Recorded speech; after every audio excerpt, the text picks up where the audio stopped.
Предлог законите за судска и јавно-обвинителска служба, како дел од реформската агенда, поминаа на првото читање во Собраниската комисија за политички систем и односи меѓу заедниците. Според предложените измени, судските и јавно-обвинителски службеници би добиле статус на посебни административни службеници, со цел да се надминат сегашните проблеми со оценувањето и унапредувањето на овие административци. Дополнително се воведува и одредба која го уредува и евентуалното зголемување на платите. Предлог законот за судската служба представува едно од клучните реформски законски решенија, насочени кон зајакнување на независноста, ефикасноста и професионалноста на судството и судската власт.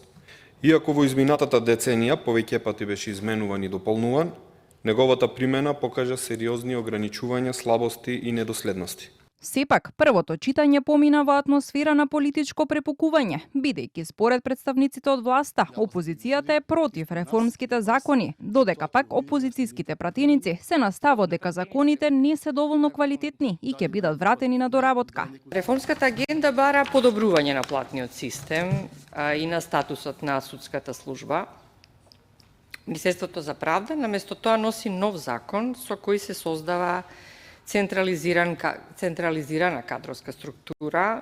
Првиот човек на синдикатот на работниците од управата, правосудните органи и Сдружение на граѓани Трпе Дејановски најавува предлози и амандмани на овие два предлог закона, бидејќи како што појаснува, и со нив принципот на исплата на платите останува ист. Од пресметката што направивме до сега, платата не е зголемена, но што го баравме исто, додатоците на плата да бидат анблок, односно да ги добиват овие вработени секој месец, истото повторно условено со одлуки на судски буџетски совет и одлуки на обвинителот.